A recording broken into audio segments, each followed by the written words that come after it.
Captain Elias Mercer squinted at the handheld scanner as he navigated the jagged terrain of Proxima IV's southernmost moon. What had begun as a routine geological survey had turned extraordinary when his instruments detected an anomalous energy signature buried beneath the surface of a massive impact crater. 6 hours of careful excavation had confirmed what the rational part of his mind still refused to believe. He discovered an alien spacecraft.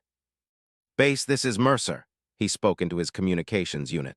"Still no response to my transmissions. I'm proceeding with interior exploration." Only static answered him. The moon's unusual magnetic field had been interfering with communications since he'd entered the crater. Corporate headquarters wouldn't expect another check-in for at least 12 hours. Whatever he found here would be his discovery alone, at least for now. The vessel's hull was composed of a material he'd never encountered, iridescent and almost fluid in appearance despite its obvious strength. After locating what appeared to be an entry point, Elias had managed to activate an ancient mechanism that parted the seamless exterior, revealing a dimly lit corridor. Each step deeper into the ship filled him with equal measures of wonder and apprehension. "Incredible," he whispered as he entered what appeared to be the ship's control center. Crystalline panels lined the walls, occasionally flickering with faint symbols in an unfamiliar language. But it was the chamber adjacent to the bridge that caused his breath to catch in his throat. A single translucent pod stood in the center of the room, its surface frosted but clear enough to reveal the silhouette within. As Elias approached, lights activated automatically, illuminating the chamber and the pod's occupant, a humanoid figure with distinctly alien features. She and Elias immediately recognized the figure as female, had skin the color of pale opal, shimmering with subtle hues that shifted as light played across her surface. Her facial structure was elegantly angular, with high cheekbones and a delicate jaw. Most striking were the feathery gill-like structures at her neck and the intricate patterns that adorned her temples and followed the line of her spine. Elias' scientific training warred with his instinctive reaction to her ethereal beauty. According to the pod's displays, she remained in some form of suspended animation. More surprisingly, diagnostics indicated vital functions, or their alien equivalent, were stable but declining. The preservation system was failing. "How long have you been here?" he murmured, studying the controls. Based on the crater formation and mineral accretion, the crash had occurred at least 3 centuries earlier. The thought of this being surviving all that time seemed impossible, yet the evidence suggested otherwise. What followed was the most challenging technical puzzle Elias had ever attempted to solve. Using his limited understanding of the ship's systems and the universal nature of certain engineering principles, he gradually deciphered the stasis pod's reanimation sequence. Each successful step illuminated more controls, as though the ship itself was guiding him. "Here goes nothing," he muttered, initiating what he believed was the final revival sequence. The pod hummed to life, its surface becoming transparent as the preservation medium inside began to dissipate. Elias stepped back as the chamber unsealed with a soft hiss. For several tense moments, nothing happened. Then, her chest rose in a deep inhalation. Eyelids fluttered open to reveal irises of luminescent silver blue that seemed to capture and reflect the light around them. She sat up with unexpected grace, disoriented but remarkably vital for someone who had been in stasis for centuries. Her gaze found Elias and her expression transformed, first surprise, then something akin to wonder. She spoke, her voice melodic with an accent unlike anything he'd heard, yet somehow understandable. "You awaken me." Elias nodded, unable to find his voice. The alien woman rose from the pod and, to his shock, gracefully knelt before him. "I am Talara, royal guardian of the 5th House of Astrea. You have given me life when all was lost." Her luminous eyes locked with his. "By the sacred laws of my people, I am bound to you until the end of days. My strength, my knowledge, my very essence, all belong to you now." "That's not necessary," Elias managed, helping her to her feet. "I'm Elias Mercer. I'm just glad you're alive." Talara tilted her head, studying him with intensity. "You do not understand. This is not servitude or choice. It is the most fundamental truth of my existence now." She placed her hand over his heart, her touch surprisingly warm. "I am yours. I owe you everything." The journey back to Elias' research outpost proved more challenging than anticipated. Talara, despite her remarkable recovery from stasis, occasionally stumbled as her body readjusted to movement. Each time, Elias instinctively reached out to steady her, and each time a curious warmth passed between them at the contact. "The atmospheric composition is different from my homeworld," Telara observed, her silver-blue eyes scanning the horizon. "The gravity feels heavier." Despite her apparent discomfort, she moved with a fluid grace that belied her centuries of immobility. Elias nodded, watching her with growing fascination. "This moon has about 15% more gravity than Earth, my planet. I can only imagine how different it must be from Astrea." "Astrea was lighter, its skis perpetually violet at dusk," she said, a flicker of something like homesickness crossing her features.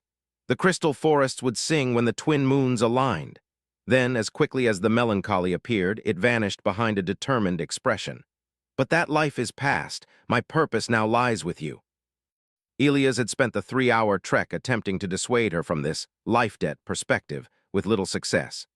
"Telara, in human culture, we believe in self-determination. You don't belong to anyone but yourself." Her luminescent eyes regarded him with something between amusement and pity. "Your perspective honors you, Elias Mercer, but the awakening bond transcends mere obligation. It is woven into the very essence of my being." She placed her palm against her chest. "When you restored my life, our energies became interconnected. This is not slavery, it is sacred communion." As the outpost came into view, a collection of prefabricated structures huddled against the moon's barren landscape, Elias grew tense. "No one else can know about you yet. Nova extractors would see you as a resource to be exploited, not a person." "You fear for my safety," Telara observed, her expression softening. "This concern further binds us." Elias guided her through a rarely used maintenance entrance, grateful that the outpost operated with a minimal staff of just 6 researchers, all currently focused on the northern quadrant. His private quarters, though Spartan, offered sanctuary from prying eyes. "You can stay here while I figure out our next steps," he said, suddenly self-conscious about the modest space. Telara moved through the room with curiosity, her fingers trailing over his scattered possessions. Geological samples, technical manuals, a well-worn paper book of poetry that had belonged to his grandmother. "You study worlds," she observed, lifting a rock specimen. "As did I before becoming a guardian." "You're a scientist?" Elias couldn't hide his surprise. "Among my people, all guardians are first scholars," she explained, her features animated with passion for the first time.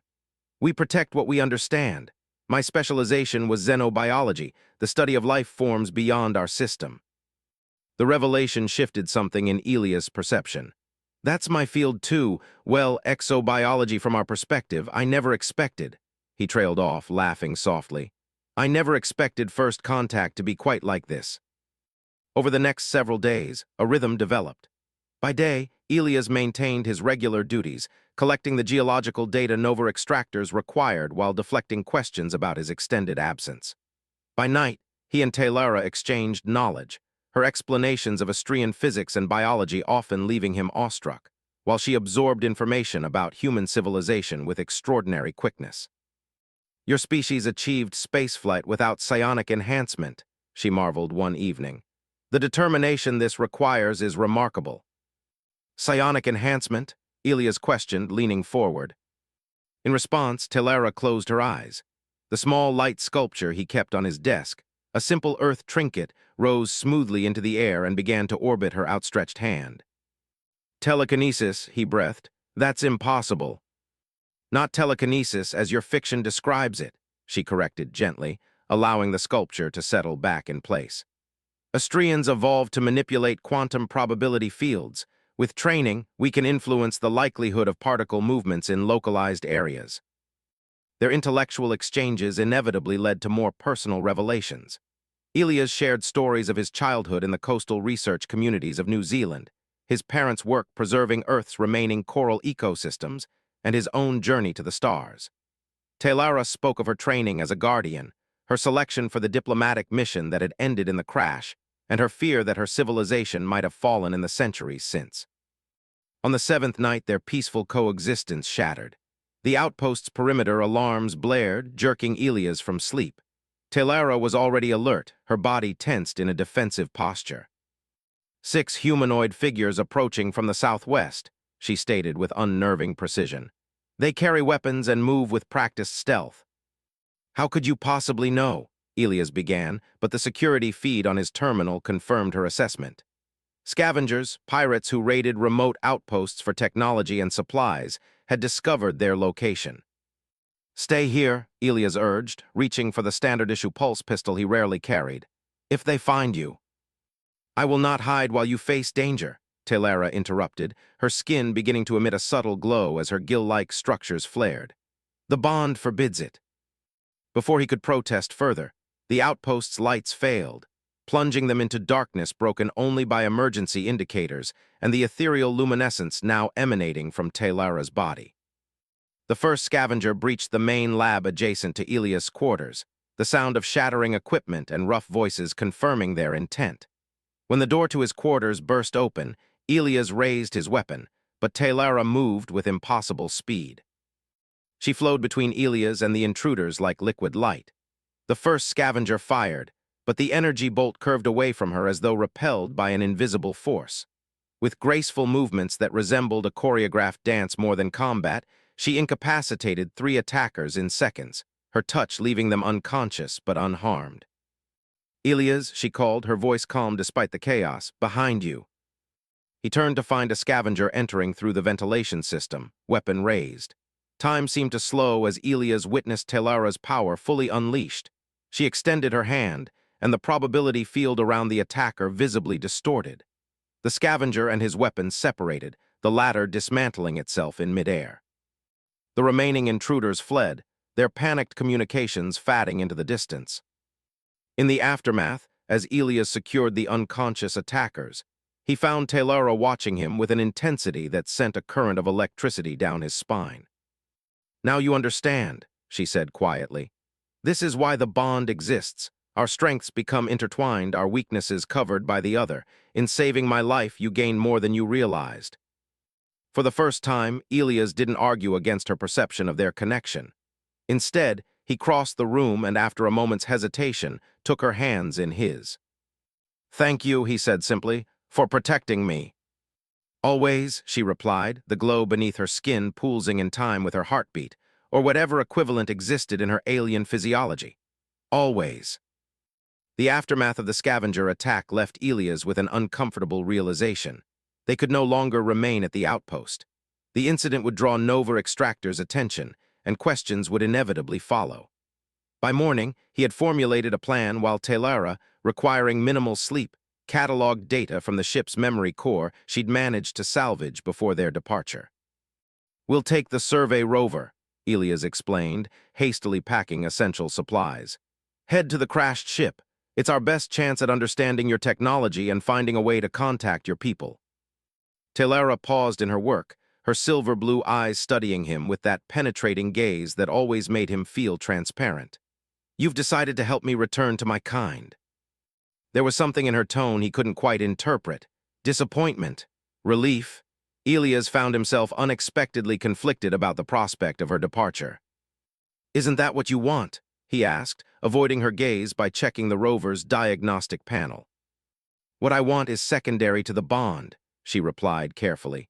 If your desire is to restore me to my civilization, then that becomes my purpose as well. Elias sighed, finally looking at her directly. I want you to be free, Talara, free to choose your own path. Her expression softened. Perhaps freedom means different things to our peoples. She approached him, the patterns along her temples pulsing with gentle light. The bond is not a chain but a lifeline. Without it, I would still be dreaming in endless darkness. Before he could respond, the outpost's communication system chimed with an incoming priority transmission. Elias tensed as the stern face of Director Harlow appeared on screen. Captain Mercer, the director's voice was clipped with barely contained excitement. We've detected unusual energy signatures in your sector. Satellite imaging suggests an artificial structure of non-human origin. A corporate extraction team has been dispatched to your location. Secure the site and await their arrival. The transmission ended before Elias could respond. He turned to Talara, urgency replacing contemplation. We leave now. They're coming for the ship, and if they find you.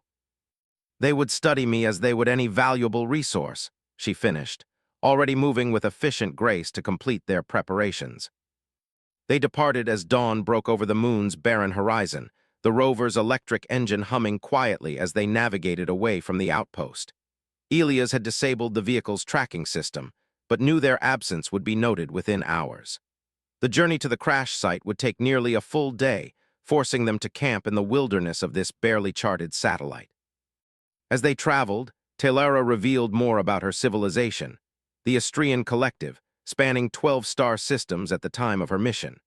She had been part of a diplomatic expedition seeking new allies when their vessel encountered a spatial anomaly that damaged their propulsion systems. The senior diplomats transferred to our escort vessel, she explained, her voice taking on a distant quality. As a guardian, my duty was to remain with the damaged ship. We expected rescue within days. Instead, you drifted for centuries until the crash, Elias surmised, feeling a renewed pang of empathy for her isolation. The stasis system was designed for short periods, she confirmed. It is remarkable that I survived at all. By nightfall, they had covered half the distance to the crash site. With the rover's power cells needing to recharge via solar collection, they established camp in the shelter of a massive rock formation. The moon's atmosphere, while breathable, carried a perpetual chill after sunset. Elias activated their portable heating unit while Talara observed the unfamiliar constellations overhead.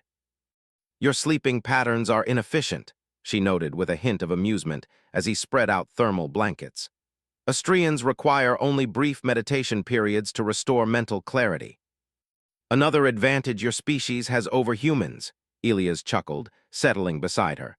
The close confines of their shelter brought an awareness of her presence that he'd been trying to suppress since their first meeting. Not an advantage, she corrected. Merely a difference.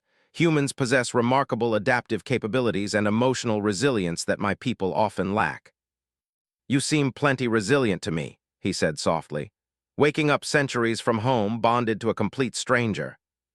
Talara turned to face him, close enough that he could see the subtle shifts of color beneath her opalescent skin. You are not a stranger to me, Elias Mercer. The bond allows a certain awareness.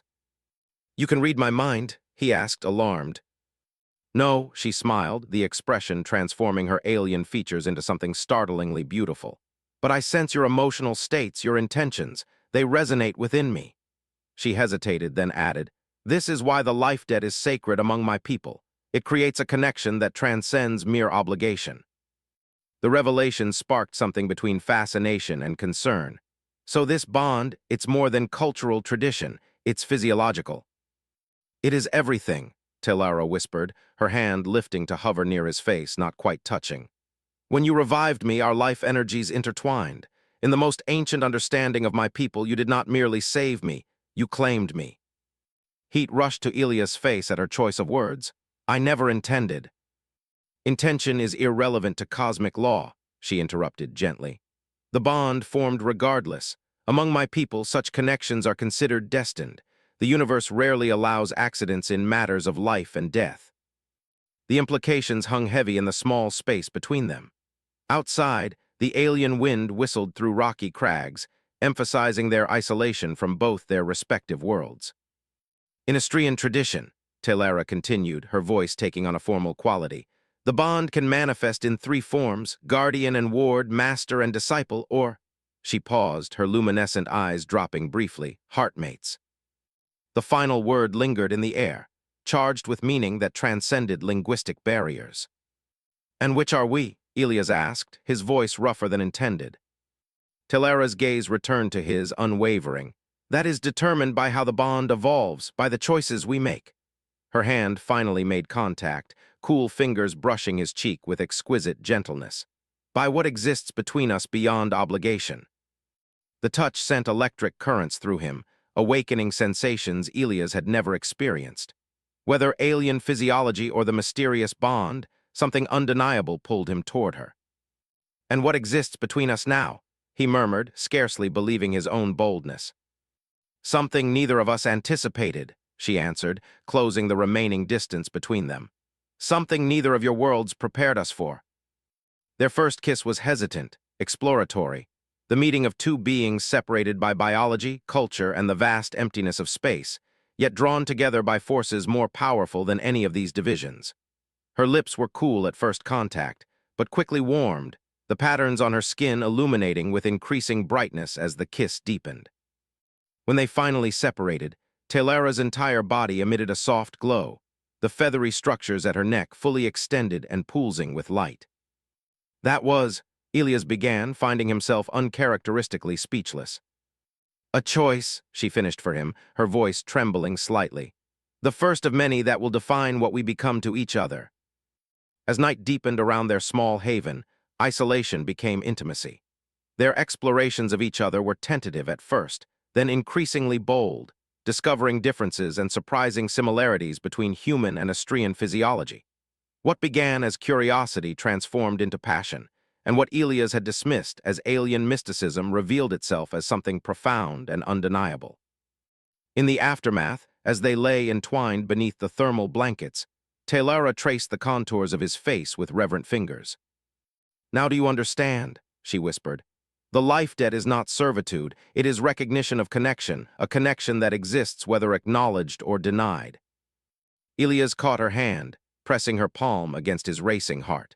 For the first time since finding her, he allowed himself to truly feel what had been growing between them, something that defied rational explanation, but felt more real than anything in his carefully ordered scientific life. "I'm beginning to," he admitted, "but we still need to figure out what happens next. Nova extractors won't stop looking for us or for your ship." Telara nodded, her expression growing serious. "And somewhere among the stars, my people continue to exist, perhaps still searching for those lost to the anomaly." The unspoken question hung between them. When the time came to choose between worlds, what would their answer be? Dawn broke with an unnatural brightness that roused Elias from sleep. His first coherent thought was of Telara, but the space beside him lay empty. Panic surged until he spotted her silhouette at the entrance of their shelter, her body rigid with attention. "Something approaches," she said without turning, "from above." Elias joined her, squinting against the harsh light now illuminating the desolate landscape. What he had initially mistaken for an unusual sunrise revealed itself as a vessel, sleek and iridescent, its design unmistakably similar to the crashed ship where he'd found Telara. "Astrian," she breathed, her voice a mixture of disbelief and hope. The patterns along her skin pulsed with accelerated rhythm. "After all this time." The craft descended with impossible grace, stirring barely a dust cloud as it settled approximately 2 kilometers from their position. Elias felt a curious hollowness expand in his chest. After just days together, the prospect of Telara reuniting with her people filled him with conflicting emotions, joy for her and a selfish dread for himself. "We should approach carefully," he suggested, already gathering their essential supplies. "We don't know their intentions." Telara's expression shifted through complex emotions. "They are my people, Elias. They would have detected my life signature when their scanners swept this region." "Then why land so far from us?" Her hesitation told him everything. "Because they detected your signature as well, a non-Astrian, with an Astrian bond resonance. They are being cautious." They abandoned the rover, approaching the vessel on foot. As they drew nearer, a section of the hull rippled and parted, revealing 3 figures. Even at a distance, Elias could see they shared Telara's distinctive features, the luminescent skin, the gill-like structures, the elegant proportions. Yet their bearing seemed more formal, almost ceremonial in their synchronized movements. When they stood just 50 meters apart, Telara stepped slightly ahead of Elias and performed an elaborate gesture, her palms creating overlapping circles before pressing against her chest. "I am Telara, royal guardian of the 5th house of Astria," she called, her voice carrying unnaturally far. "I greet the children of the collective and request parley." The central figure, taller than the others, with elaborate patterns spiraling across exposed skin, responded with a similar gesture. "Guardian Telara, thought lost to the void for 7 generations. Your signal has been sought since the Great Diaspora." The Astrian's gaze shifted to Elia's, expression unreadable. "You bring an Earthborn with resonance. Explain." "This is Captain Elias Mercer," Telara replied, her tone formal but touched with warmth as she spoke his name. "He awakened me from stasis after our diplomatic vessel crashed. By the ancient law, we are bonded." The announcement sent visible ripples of shock through the delegation. They conferred in rapid, musical tones too complex for Elias to follow. Finally, the leader addressed them again. "I am Elder Valther of the Custodian Council. Your reemergence is unprecedented, Guardian, even more so your bond with a non-collective being. His tone softened slightly. Much has changed since your mission departed. The anomaly that claimed your vessel heralded greater upheavals. The collective has scattered, reformed. Your lineage was thought extinct. Telara stiffened beside Elias. Extinct, I do not understand. The fifth house carried the purest genome sequences from the ancestral colonies, Valther explained. When your expedition was lost, the genetic diversity of our species suffered a critical blow. Your awakening represents hope we had abandoned. His gaze returned to Elias, sharper now, which makes your bond situation problematic. Before either could respond, a new sound cut through the air, the distinctive whine of human shuttle engines. Elias turned to see three corporate vessels descending rapidly toward their position, bearing Nova Extractor's insignia. They tracked the rover, Elias realized aloud, or they detected your ship's arrival. Valther's companions moved into defensive positions as the corporate shuttles landed in a semicircle, effectively surrounding both humans and Astrians. Armed security personnel emerged, followed by Director Harlow himself, his expression coldly triumphant. "Captain Mercer," the director called, "step away from the xenoforms immediately." Elias moved closer to Telara instead, his hand finding hers. "These beings are sentient representatives of an advanced civilization, Director. They have rights under the interstellar diplomatic accords." Harlow's laugh was dismissive. "Rights apply to recognized species with established territories. These are undocumented organisms on corporate property." He gestured to his security team. "Secure the aliens and their vessels for transport. Captain Mercer will be detained for corporate espionage and theft of proprietary discoveries." As guards advanced, Valther raised his hand. The air around the Astrian delegation shimmered with distortion, a protective field that halted the approaching humans. "We recognize no authority from your corporate entity," the elder stated. "Guardian Telara will return with us to the collective remnant. Her genetic material is vital to our survival." Telara's grip on Elias' hand tightened. "And what of my bondmate?" she demanded. "The ancient law." "Must yield to the survival protocols," Valther interrupted, his tone gentler but resolute. "Your bond, while sacred, cannot supersede the needs of our remaining population. You carry bloodlines thought forever lost, Guardian." Elias felt the ground shifting beneath him, figuratively and alarmingly, literally. The standoff between corporations and aliens had escalated, with both Astrian and human technology activating defensive measures. Soil trembled as subsurface tethers deployed from the corporate shuttles, while the air around the Astrian vessel pulsed with increasing energy. "Telara," Elias said quietly, turning to face her fully, "you should go with them. Your people need you." Her luminescent eyes widened, the patterns on her skin dimming in distress. "You would sever our bond." "No," he said firmly. "Never that, but you have a chance to reconnect with your civilization to help them survive. I can't be the reason you lose that." "A noble sentiment," Director Harlow interrupted, "but ultimately irrelevant. All alien life forms and technology are being confiscated under Corporate Salvage Statute 47B. One of the security officers raised what appeared to be a specialized containment device rather than a standard weapon. Before anyone could react, it emitted a pulse that cut through even the Astrian protective field, striking Telara directly. She collapsed against Elias, her skin dimming alarmingly. "Neural disruptor," Harlow explained with clinical detachment. "Calibrated for non-human nervous systems, she'll recover in our research facility." Something primal and protective erupted within Elias. He lowered Telara gently to the ground, then launched himself at the nearest security officer, wrestling the disruptor away with surprising strength. The corporate team, not expecting resistance from one of their own, momentarily faltered. In that brief window of chaos, Valther acted. The elder extended both hands, and reality itself seemed to warp. Corporate personnel froze mid-motion as probability fields intensified around them, manipulating quantum particles to temporarily suspend their movement. "You defend her at risk to yourself," Valther observed, studying Elias with newfound interest. "Perhaps the bond has manifested more deeply than I assumed." Elias knelt beside Telara, cradling her semi-conscious form. "I don't care about your ancient laws or survival protocols," he said, his voice raw with emotion. "I care about her. Not as some genetic repository for your species, but as Taylera, brilliant, loyal, compassionate Taylera. As though responding to his voice, her eyelids fluttered, the glow beneath her skin gradually strengthening. When she finally focused on his face, her expression transformed with such naked emotion that Elias felt his heart constrict. "You would release me from the bond," she whispered, "not for your benefit, but for mine." "I want you to be free to choose," Elias repeated his earlier sentiment. Taylera struggled to sit upright, turning to address Valther. "Elder, I must speak truth before the collective witnesses. My bond with this human has evolved beyond the traditional parameters." Her voice gained strength with each word. "It has become heartmate resonance." The proclamation visibly shocked the Astrian delegation. Valther's stern countenance faltered. "That is unprecedented. A cross-species heartmate bond has never been documented." "Yet it exists," Taylera insisted, her hand finding Elias again. "Test our resonance patterns if you doubt my claim."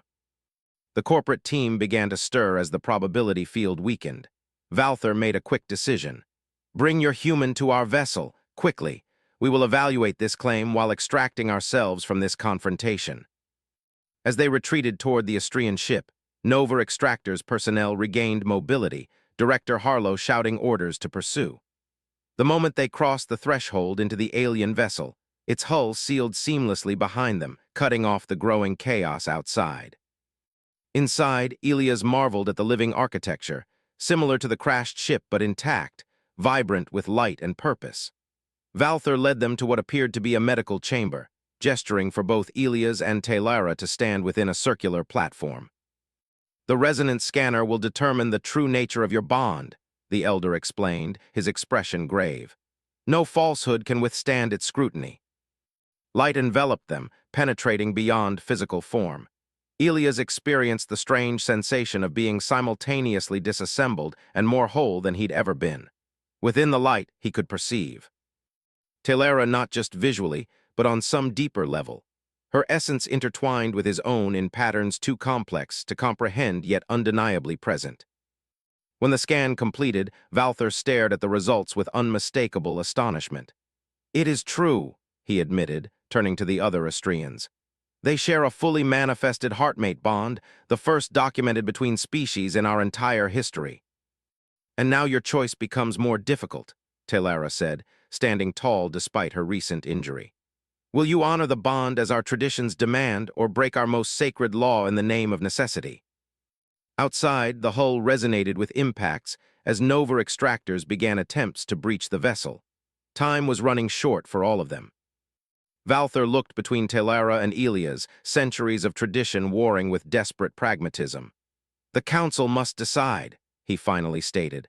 "But for now, we must depart this moon. Your human, your heartmate, may accompany us until judgment is rendered." As the ship hummed to life around them, Elias felt Taylera's consciousness brush against his through their newly acknowledged bond. Her thoughts carried both love and fear, not for herself, but for him, caught between worlds that had never meant to converge. "Whatever happens," he promised her silently, surprised when she responded as though he had spoken aloud, "we face it together." The Astrian vessel rose from Proxima IV's moon, leaving behind corporate ambitions and human limitations, carrying them toward an uncertain future among the stars. The Astrian vessel, Stellar Harmony, maintained a holding pattern in the shadow of Proxima IV's largest moon. 4 days had passed since their dramatic departure from the surface, days filled with intense debate among the small Astrian delegation. Elias and Taylera had been granted comfortable but separate quarters, a symbolic separation that neither had protested, recognizing the precarious diplomatic situation. Elias stood before the transparent viewing panel in his assigned chamber, watching distant stars with a scientist's appreciation and an exile's longing. Each point of light represented possibilities, worlds where humans and Astrians had never met, where life debts and heartmate bonds remained alien concepts, where choices were simpler. The chamber door dissolved, reforming after Taylera entered. Her presence immediately lightened his mood, the resonance between them humming with quiet intensity even before she spoke. "The Council has reached a decision," she said, her voice carefully neutral though the luminescent patterns along her temples betrayed her anxiety. "We've been summoned to the communion chamber." Elias crossed the room, taking her hands in his. After days of supervised interaction, the simple touch felt like coming home. "Whatever they've decided," he promised, "we'll handle it together." Her silver-blue eyes held his. "You do not understand what is at stake. My genetic material carries bloodlines essential to my species' survival, if the Council prioritizes our collective future over individual bonds." "Then I'll respect your decision," Elias finished, though the words felt like stones in his throat. "Your people's survival matters, Telara." She pressed her forehead to his, a gesture he'd learned was deeply intimate among Astrians. "My people or my heartmate, an impossible choice." The communion chamber represented Astrian aesthetics at their most formal, crystalline surfaces arranged in mathematical patterns that simultaneously pleased the eye and calmed the mind. Elder Valther and 4 other senior Astrians awaited them, seated in a semicircle. What caught Elias' attention, however, was the unexpected presence of a human, Captain Naomi Winters of the Diplomatic Corps, her formal uniform indicating her official capacity. "Captain Mercer," Winters nodded professionally, "quite the situation you've created." "Captain Winters," Elias returned, confusion evident. "How?" "When Nova extractors reported first contact with an unknown species, standard protocols required notification of the Diplomatic Corps," she explained. "I was already in the Proxima system for the mining accords, when the corporation attempted to classify a sentient species as salvageable resources," I intervened. Elder Valther gestured for everyone to take their positions. "Captain Winters has been instrumental in establishing preliminary diplomatic recognition between our peoples," he explained. "This has complicated our internal deliberations regarding Guardian Telara's situation." One of the other Astrians, introduced as geneticist Selene, spoke next. "The facts remain unchanged. Telara carries genetic sequences believed lost during the diaspora. Her reproductive potential is invaluable to our species' continued viability." Elias felt Telara tense beside him but maintained his composure. "With respect, geneticist, Telara is not a repository of genetic material. She's a person with the right to self-determination." "A very human perspective," Selene observed without malice. "Among Astrians, individual choice has always been balanced against collective need. Yet our most sacred traditions establish the inviolability of the heartmate bond," countered another council member. "To forcibly separate them would violate foundational principles of Astrian spirituality."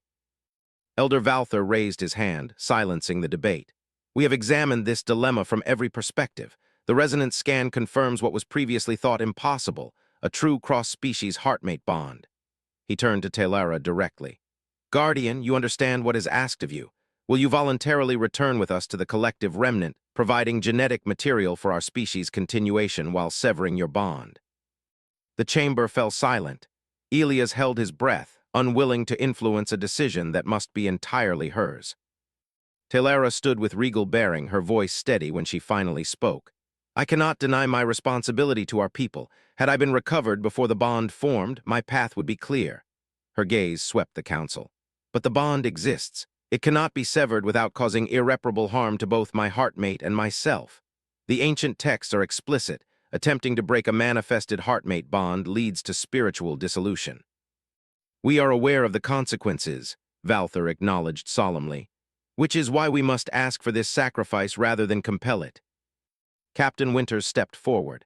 "If I may offer a diplomatic perspective, humanity has encountered similar ethical dilemmas in our history, the needs of the many versus the rights of the few.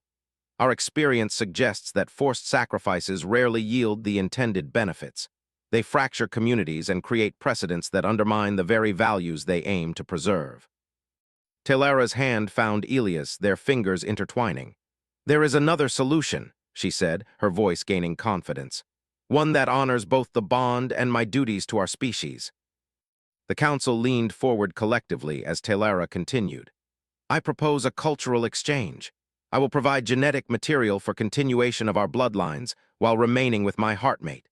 In return, Elias and I will serve as ambassadors between our species, facilitating the sharing of knowledge that could benefit both civilizations." Elder Valther's expression remained impassive. "Your genetic material alone is insufficient. The Council had hoped you would return to produce offspring naturally, strengthening our depleted population directly. With respect, Elder, interjected another Council member, our reproductive technologies have advanced significantly since Guardian Taylara's era. Her proposal has merit. Tension crackled through the chamber as the Council members communicated in subtle movements and expressions too nuanced for Elias to interpret. The waiting felt endless, each moment stretching his nerves thinner. Finally, Valther spoke. Before we render judgment, there is one fact that must be addressed. He turned to Elias. Captain Mercer, you have demonstrated admirable character in your defense of Guardian Taylara. However, you must understand that even if we permit this bond to continue, your lifespan is but a fraction of an Astrian's. Taylara will likely outlive you by centuries. Would you condemn her to such eventual solitude? The question struck Elias like a physical blow. In their whirlwind of connection and crisis, he hadn't fully considered this fundamental incompatibility. He looked at Taylara, his heart constricting at the thought of her mourning him for centuries after his comparatively brief life ended. Before he could respond, alarms echoed through the vessel. A communications officer rushed into the chamber, patterns flashing urgently across their skin. Nova extractors, they reported. 3 armed vessels on intercept course. They demand surrender of the alien specimens and threaten military action. Captain Winters immediately activated her communicator. This is Captain Winters, Diplomatic Corps. Stand down immediately. You are interfering with an official first contact scenario. Your authority has been overridden, came Director Harlow's voice. The board has classified this as a corporate security matter. Surrender the aliens or we will take necessary action. Chaos erupted as the ship shuddered under the first warning shot. Elder Valther ordered defensive measures, careful to avoid lethal response, while the diplomatic situation remained salvageable. Emergency containment fields activated throughout the vessel as systems diverted power to shields. In the confusion, Elias found himself separated from Taylara as a structural support beam collapsed, blocking the path between them. Through their bond, he felt her surge of fear, not for herself, but for him. Get to the escape pods, he shouted over the commotion. I'll find another way around. Instead of retreating, Taylara began manipulating probability fields to clear the debris, her concentration intense. Behind her, unnoticed in her focus, a power conduit destabilized from the continued assault. Elias saw the danger before she could. Taylara, he cried, diving forward through the narrowest gap in the debris. The conduit exploded in a cascade of energy just as he shoved her aside, taking the full force of the blast himself. Pain engulfed him briefly, then numbness, a worse sign. He felt rather than saw Taylara gathering him into her arms, her voice distant despite her closeness. Through blurring vision, he noted the horrified expressions of the council members and Captain Winters as they rushed to assist. Stay with me, Taylara commanded, her hands moving to his chest where the energy discharge had burned through to vital organs. You will not leave me, Elias Mercer. Not now, not ever. He tried to respond, to tell her it would be all right, but his body refused to cooperate. Consciousness began to slip away despite his desperate efforts to remain. Somewhere beyond his fading awareness, he heard Elder Valther speaking urgently. The damage is too severe for conventional healing. His systems are failing. There is another way, Taylara's voice steel beneath silk. The life transfer, the ultimate expression of the heartmate bond. Impossible, someone objected. It has never been attempted between species. It has never been needed, Taylara countered. The ancient texts describe the procedure. I am willing. Elias wanted to protest, to tell her not to risk herself, but darkness continued to encroach. The last thing he perceived was Taylara's luminescent hands placed directly over his heart, her voice beginning an otherworldly chant as energy visibly flowed from her body into his. Then nothing. Awakening came gradually, consciousness returning in fragments. Elias became aware first of sensations, the subtle hum of the ship, the cushioned surface beneath him, the absence of pain where agony should have dominated. Opening his eyes revealed the medical chamber, Taylara seated beside him, her skin noticeably paler than before but her expression radiant with relief. You've returned to me, she whispered, taking his hand. Elias struggled to sit up, surprised by how easily his body responded despite his last memories of catastrophic injury. What happened? The Nova extractors. Neutralized, came Captain Winter's voice from across the chamber. The diplomatic corps dispatched reinforcements when I failed to report in. Director Harlow has been relieved of command pending investigation for violating first contact protocols. Elder Valther approached, studying Elias with undisguised fascination. More significantly, you have survived what should have been a fatal injury through means that have rewritten our understanding of the heartmate bond. Elias looked to Telara questioningly. The life transfer, she explained, her voice tender. A legendary ability mentioned in our most ancient texts. When a bonded pair faces death, life energy can be shared between them, healing wounds that would otherwise be fatal. Her fingers traced his chest where the deadly wound had been. I gave you part of my life essence. Which, Valther continued, has had unprecedented effects. The transfer appears to have altered your cellular structure at a fundamental level. Your DNA now contains Astrian sequences. You are, in essence, becoming partially Astrian. The implications stunned Elias into silence. Telara squeezed his hand reassuringly. The Council has observed something never documented in our history, she said.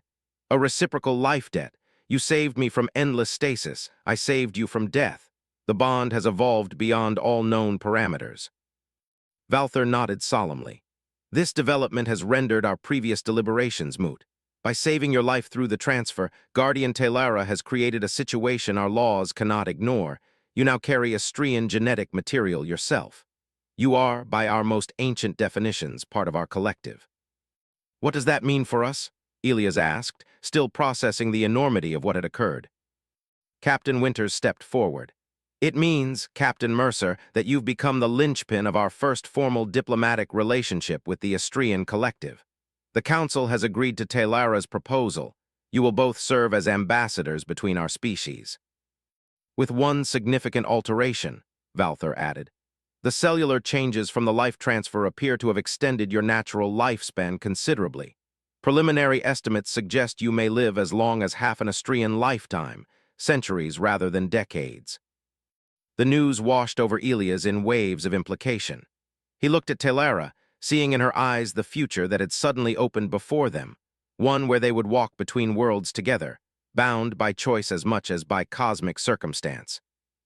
I believe this is what you humans call a win-win situation, Telara said with the gentle humor he had come to treasure.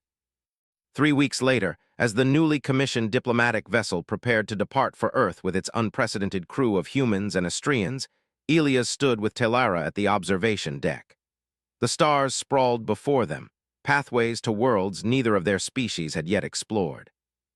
Are you ready? He asked, watching the subtle play of light beneath her skin. A phenomenon he now understood intimately, having discovered similar patterns beginning to manifest on his own transformed body. Telara smiled, the expression no longer strange on her alien features, but as familiar to him as his own reflection. I have been ready since the moment you awoke me, Elias Mercer. The universe does not create bonds without purpose. As their vessel accelerated into the vast unknown, Elias reflected on the improbable journey that had brought them together. A crashed ship, an ancient stasis pod, a life debt that had evolved into something transcendent. What had begun as obligation had become choice. What had seemed like cosmic accident had revealed itself as destiny. I am yours, Telara whispered, echoing her first words to him but imbued now with deeper meaning. And you are mine across stars and lifetimes. Elias completed the promise that would guide their centuries together. Everything I am, everything I will become, it belongs to us both. The ship slipped into faster-than-light travel, carrying them toward a future where the boundaries between their worlds, like the boundaries between their beings, would gradually dissolve, not through loss of identity, but through the creation of something entirely new.